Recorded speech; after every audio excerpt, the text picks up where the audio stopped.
नमस्कार, राष्ट्रबोध से मैं पवन केसवानी। निलंबित आईएएस रानू साहू और भूपेश बघेल जो मुख्यमंत्री थे उनकी उप सचिव रही सौम्या चौरसिया अगले 3 जून तक एक बार फिर ईओडब्ल्यू की रिमांड पे रहेंगी। एक बार फिर उनके साथ पूछताछ का सिलसिला जारी रहेगा। आप सोच रहे होंगे इसमें नया क्या है। दरअसल इन दोनों ही पुरानी पावरफुल प्रशासनिक अधिकारियों से कुछ नए अपडेट्स प्राप्त हो रहे हैं। इनके रिश्तेदारों की प्रॉपर्टी खंगाली जा रही है। रानू साहू के भाई पीयूष साहू और सौम्या चौरसिया के भाई अनुराग चौरसिया, इनके नाम पर काली कमाई से बनाई हुई प्रॉपर्टी की जानकारी मिली है। ये दोनों ही नहीं बल्कि कुछ और बड़े खुलासे हो रहे हैं जिनके नाम पर संपत्तियां मिली है। ईडी ने जो संपत्तियां जब्त की है करीब 200 करोड़ के आसपास की बताई जा रही है। कोयले में अवैध वसूली से बनाई हुई रकम 540 करोड़ की बताई गई। जो जब्त प्रॉपर्टी की गई है 91 प्रॉपर्टी, उसमें 21 अकेले सौम्या चौरसिया की थी। 63 सूर्यकांत तिवारी की। ऐसी ही बेनाम प्रॉपर्टियों की जानकारी की कड़ियां जब जोड़ी जा रही है तो धीरे धीरे ही सही ये जो जांच आगे बढ़ी है वहां कहीं ना कहीं भूपेश बघेल की धड़कनें तेज होती जा रही है। दरअसल आज भी जब मीडिया सौम्या चौरसिया के बारे में लिखता है तो राज्य की पुरानी प्रशासनिक अधिकारी नहीं लिखता, बल्कि ये याद दिलाया जाता है कि वो भूपेश बघेल की उप सचिव थी। 2018 की 17 दिसंबर को जैसे ही भूपेश बघेल ने मुख्यमंत्री पद की शपथ ली, तीसरे ही दिन सौम्या चौरसिया को उनके पास बुला लिया गया और उसके बाद धीरे धीरे जिस तरह से सौम्या चौरसिया ने सीएम हाउस से अपना जलवा दिखाना शुरू किया तो वहां प्रशासनिक अधिकारी परेशान हो गए। कई सीनियर अफसरों को सौम्या चौरसिया इस तरह से हकालती थी कि मानो वो खुद सीएम हो, सुपर सीएम हो। तब सौम्या चौरसिया की तुलना अमन सिंह से की जाने लगी। वही अमन सिंह जो पुराने मुख्यमंत्री रमन सिंह के जमाने में पावरफुल होते थे। रमन सिंह के कार्यकाल की 2018 में जैसे ही समाप्ति हुई तो नए सीएम हाउस में एक नया अमन सिंह का स्वरूप पैदा हो गया, लेकिन इस बार वो पुरुष नहीं बल्कि महिला थी। सौम्या चौरसिया के साथ कुछ और बातें जुड़ी है जिससे गहराई से पड़ताल की जाती रही। ईडी और ईओडब्ल्यू मीडिया को खुलकर वो जानकारी नहीं देते, लेकिन हमारे मजबूत सूत्रों से हमने जो जानकारी इकट्ठा की वही आपसे साझा की जा रही है। 2 दिसंबर 2022 को वो दिन था जब सौम्या चौरसिया की गिरफ्तारी हुई। उस गिरफ्तारी के करीब 2 महीना पहले भिलाई स्थित उनके मकान पर इनकम टैक्स की छापामारी की गई। सीआरपीएफ के जवान थे। साथ में उस कार्रवाई का परोक्ष रूप से विरोध करने राज्य पुलिस के कई आला अधिकारी भी पहुंचे थे। बाकायदा निगरानी बनाए हुए थे। टकराव की स्थिति थी, एक तरफ राज्य की पुलिस थी, दूसरी तरफ केंद्र के सीआरपीएफ के जवान। ऐसे ही टकराव के बीच आखिरकार जब 2 दिसंबर 2022 को सौम्या चौरसिया की गिरफ्तारी हुई, तभी से उस समय के मुख्यमंत्री की ब्रांडिंग ध्वस्त होने लगी, उनकी छवि खराब होने लगी, क्योंकि मुख्यमंत्री भूपेश बघेल के साथ परछाई की तरह चलने वाली सौम्या चौरसिया की गिरफ्तारी का सीधा मतलब सीएम हाउस से जुड़ा था, उन संपत्तियों से जुड़ा था जिसे ईडी ने ढूंढ कर निकाला है। आपको ये जानकर हैरानी होगी, पाटन के कुरुडी के जिस गांव में भूपेश बघेल पैदा हुए, यानी उनका जो पैतृक ग्राम था, वहां भी सौम्या चौरसिया के नाम की, उनकी माता के नाम की प्रॉपर्टी बताई गई। सोशल मीडिया में बाकायदा जमीन के रजिस्ट्री के कागजात तैरने लगे। वो कितने सत्य थे इसे तो क्रॉस चेक करना पड़ेगा, लेकिन बिना आग के धुआं भी नहीं उड़ता। फिलहाल 21 संपत्तियां ही बरामद हुई है और भिलाई से गिरफ्तार सौम्या चौरसिया के भाई अनुराग चौरसिया ने भी काफी कुछ जानकारी दी है। छत्तीसगढ़ के गरियाबंद के एक सामान्य ग्रामीण परिवेश से निकलकर आगे बढ़ी रानू साहू, जो मौजूदा समय में सौम्या चौरसिया के साथ पूछताछ चल रही है, वही रानू साहू जो 2005 में डीएसपी बनी, 2010 में भारतीय प्रशासनिक सेवा में चयनित होने के बाद लगातार उच्च पदों में रही, कई जिलों की कलेक्टर रही। जून 2021 से लेकर 2022 तक कोरबा की कलेक्टर रही। बाद में यानी फरवरी 2023 से रायगढ़ की कलेक्टर रही। ये दोनों ही जिले कोयले के नाम से जाने जाते हैं, जहां कोयला प्रचुर मात्रा में मिलता है। जुलाई 2023 में जब तक उनकी गिरफ्तारी नहीं हुई थी, तब उससे पहले राज्य के अनेक प्रशासनिक अधिकारी खबरों को लीक कर रहे थे। न केवल सौम्या चौरसिया से वो खार खाए हुए थे, बल्कि रानू साहू के व्यवहार की जानकारी भी दे रहे थे, उनकी बेनाम प्रॉपर्टी की जानकारी दे रहे थे जो उन्होंने अपने भाई भाई और अन्य लोगों के नाम पर बनाई थी। यहाँ गौर करने वाली बात यह है कि रानू साहू के पति जयप्रकाश मौर्य भी प्रशासनिक अधिकारी हैं। रानू साहू की गिरफ्तारी के वक्त वो खनिज और भूगर्भ विभाग के विशेष सचिव रहे। सौम्या चौरसिया की तरह रानू साहू के भी प्रभाव और पावर का अंदाजा इसी से लगाया जा सकता है।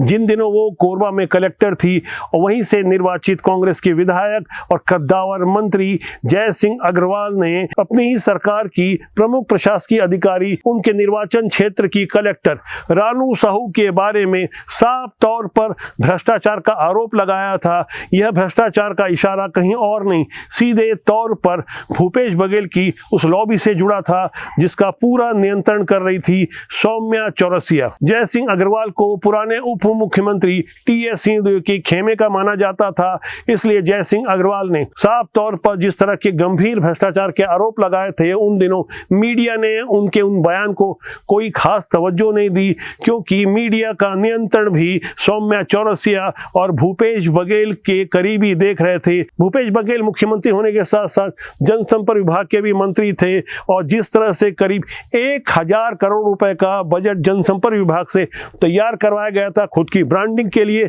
खबरों को दबाने के लिए, काफी हद तक वो रणनीति भी काम आ रही थी। जय सिंह अग्रवाल जैसे उनके ही मंत्रिमंडल के सदस्य जब कलेक्टर रानू साहू के बारे में तीखे आरोप लगा रहे थे, तब भी उनकी आवाज को दबाया गया। सौम्या चौरसिया की हाल में एक बार फिर जमानत अर्जी खारिज हुई है। बच्चों की परवरिश के नाम पर जमानत अर्जी लगाई गई थी, लेकिन हाई कोर्ट ने भी उन्हें कोई राहत नहीं दी।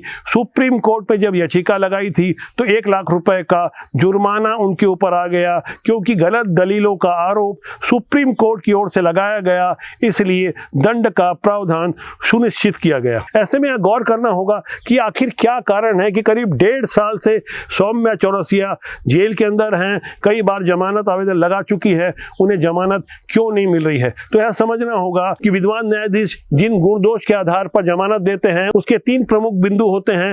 एक तो अपराध की प्रवृत्ति, दूसरा साक्ष्यों को प्रभावित करने की संभावना, तीसरा यह देखा जाता है कि इस केस पर जमानत देने से कितना विपरीत प्रभाव पड़ सकता है। सारे गुण दोष के आधार पर जब विद्वान न्यायाधीश ने बार बार जमानत याचिका खारिज की तो यह समझना होगा कि सबूत कितने मजबूत होंगे। उस डायरी में क्या लिखा होगा जो बाकायदा हाथ से लिखी गई है। कई डिजिटल गैजेट्स मिले हैं, कई तरह के पेन ड्राइव हैं, व्हाट्सएप की चैटिंग है।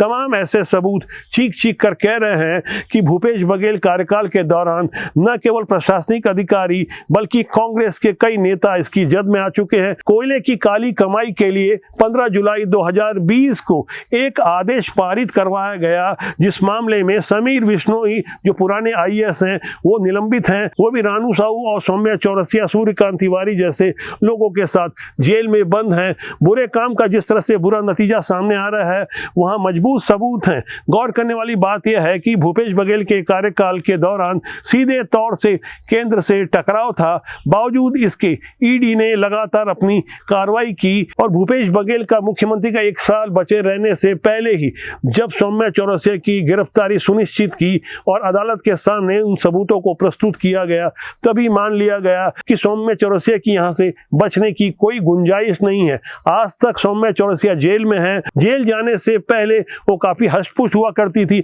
हम आपको ताजा तस्वीर दिखा रहे हैं। सौम्या चौरसिया ने कोरोना मास्क मुंह में पहना हुआ है। कैमरे से बचने के लिए बाकायदा उन्होंने इशारा भी किया। उनके वकील भी साथ में नजर आ रहे हैं, रानू साहू भी उनके साथ हैं। अक्सर ये खबरें आती रही है कि रानू साहू और सौम्या चौरसिया की जेल में कोई झड़प हो गई है, सौम्या चौरसिया ने अपना मुंह खोल दिया है। तमाम ऐसी गॉसिप्स निकल के आती हैं, लेकिन समझने वाली बात यह भी है कि देवेंद्र यादव जैसे कांग्रेस के विधायक जो राहुल गांधी के काफी करीबी रहे हैं, वो भी इस मामले के आरोपी हैं। आखिर उनकी गिरफ्तारी क्यों नहीं हो रही है? तो इस मामले में हमारे पास जो ताजा इनपुट है वह यह है कि सौम्या चौरसिया, रानू साहू से जो लगातार पूछताछ हो रही है, उनके भाइयों से जो पूछताछ हो रही है, वहां सबूतों की तमाम कड़ियों को जोड़कर मजबूत साक्ष्य तैयार किया जा रहा है, जिसमें आरोपी देवेंद्र यादव और पूर्व विधायक चंद्रदेव राय जैसे तमाम ऐसे शख्स किसी भी सूरत में बचने न पाए, यही तैयारी चल रही है। और ऐसी तैयारियों की परिणति आपको आगामी दिनों देखने मिल सकती है जब कुछ और बड़ी गिरफ्तारियां होगी। वैसे भूपेश बघेल के मुख्यमंत्री रहते ये कोई इकलौता मामला नहीं है। कोयले से जो वसूली हो रही थी, इसके अलावा शराब से लेकर गोबर और सीजीपीएससी के मेरिट जैसे तमाम मामले हैं, जिसमें अब ईओडब्ल्यू और एसीबी जैसी राज्य की मजबूत संस्थाएं शामिल हो गई है। ईडी ने जो साक्ष्य प्रतिवेदन प्रस्तुत किया, उसके बाद एसीबी और ईओडब्ल्यू एक्टिव मोड में आ गई, एफआईआर दर्ज की गई। हाल में जो कार्रवाई हो रही है, हो सकता है कि भूपेश बघेल, उनके करीबी और कांग्रेस के नेता ये कहें कि बदले की भावना से कार्रवाई हो रही है। जिसे वो बदले की कार्रवाई बता रहे हैं, उन्हीं मामलों में जब न्यायालय से बार बार जमानत नहीं मिल रही है, विद्वान न्यायाधीश सारे सबूतों को देख रहे हैं। साथ ही गौर करने वाली बात यह है कि मुख्यमंत्री रहते भूपेश बघेल के जो करीबी अफसर और उनके नेता जो उन दिनों उनके साथ कदम ताल किया करते थे, वही मजबूत सबूत दे रहे हैं, कड़ियां जोड़ने में काफ़ी मदद कर रहे हैं, बेनामी संपत्ति की जानकारी दे रहे हैं। जिस तरह से दिल्ली में शराब घोटाला हुआ, अरविंद केजरीवाल की गिरफ्तारी सबसे आखिरी में हुई, तब माना जा रहा था, जिन दिनों मनीष सिसोदिया और अरविंद केजरीवाल की करीबियों की गिरफ्तारी हो रही थी, तब अरविंद केजरीवाल बहुत भोला बनकर ये कह रहे थे कि उन्हें तो इस बारे में कुछ नहीं पता है। लेकिन अब जब न्यायालय के सामने सबूत प्रस्तुत हुआ तो उन्हें जमानत नहीं मिल रही थी। चुनाव प्रचार के लिए सुप्रीम कोर्ट ने जिस तरह की अंतरिम राहत दी है, अंतरिम जमानत दी है, ऐसा उदाहरण देश में पहले कभी नहीं मिला। लेकिन अरविंद केजरीवाल को शराब घोटाले के मामले में जमानत नहीं मिली है, क्योंकि साक्ष्य मजबूत हैं। कुल मिलाकर ऐसे ही हालात कोयला वसूली वाले मामले में भी होने जा रहे हैं। भूपेश बघेल के विरुद्ध अभी तक कोई आंच नजर नहीं आ रही है। हालांकि वो महादेव सट्टा जैसे मामले में एफआईआर में नामजद आरोपी हैं, अन्य मामलों में भी आरोपी हैं, लेकिन कोयले में प्रति टन 25 रुपए वसूली वाले मामले में जहां 540 करोड़ के घोटाले की जानकारी प्राप्त हुई है, 91 संपत्तियों के बारे में पता चला है।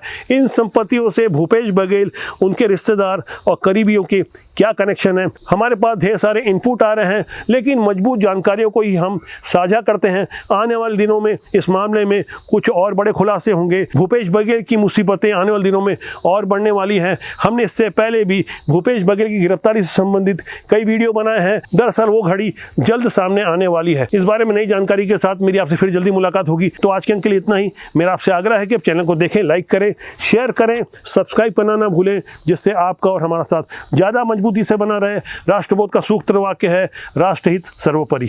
नमस्कार।